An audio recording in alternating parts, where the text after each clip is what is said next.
Bonjour tout le monde. Alors aujourd'hui, on va parler des épices, des aromates, encore aussi une fois, donc et de tous leurs bienfaits. On va commencer par le clou de girofle. J'espère que vous voyez bien ce petit clou de girofle qui a plein de qualités.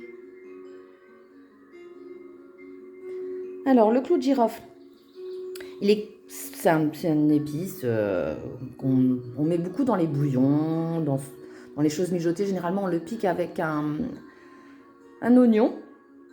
Mais au-delà de ça, il a des propriétés anesthésiantes. Je pense que vous avez dû constater chez vos dentistes des fois, enfin, ce goût pour les anesthésies. C'est un antibactérien, aussi un anti-inflammatoire. On recommande des fois de mettre un coup de girofle quand on est enflammé avant d'aller chez le dentiste. C'est un antiviral, un antioxydant.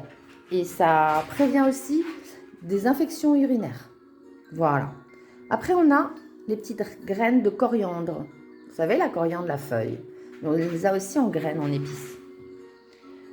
Ça, c'est très bon pour la digestion, en fait. Ça favorise l'élimination des gaz intestinaux. Et ça réduit aussi les contractures musculaires brutales et douloureuses de l'intestin. C'est un antispasmodique. Donc voilà, moi je le rajoute dans mes poivres en fait, dans mes mélanges de poivres. On va y arriver au poivre d'ailleurs. Là, on a baie de genièvre. Alors on aime, on n'aime pas. Moi j'adore ce parfum qu'elle a et comment elle aromatise les plats mijotés ou les plats en sauce, enfin toutes sortes de plats. Alors la coriandre aide aussi. Ça réduit aussi, c'est très bon pour la digestion. Et les gaz intestinaux, ça permet de les évacuer plus facilement. Et aussi les contractures brutales et douloureuses de l'intestin. C'est très très bon pour la digestion aussi. Après là, nous avons les poivres. Alors moi j'aime bien mélanger, j'aime bien avoir plusieurs poivres différents. Et le poivre c'est un anti-inflammatoire, un antalgique. Ça nettoie aussi ça nettoie aussi les toxines et l'acide lactique. Ça réchauffe, ça c'est sûr. Et ça décontracte. C'est un décontractant musculaire. Donc, n'hésitez pas à en mettre. Faut pas forcément en mettre beaucoup, mais mettez-en dans vos préparations culinaires. Et puis après, nous avons la petite baie rose.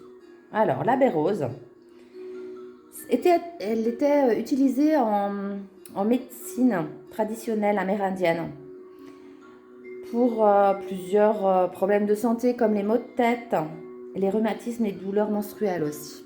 Moi, je les mélange avec les poivres. C'est vrai que quand mon moulin à poivre, il est rempli souvent de toutes ces petites graines-là, sauf le clou de girofle. Voilà, je vous donne en descriptif tous les bienfaits de toute façon de ces 5 baies. Et je vous souhaite une belle journée. Likez, commentez, partagez. Ciao!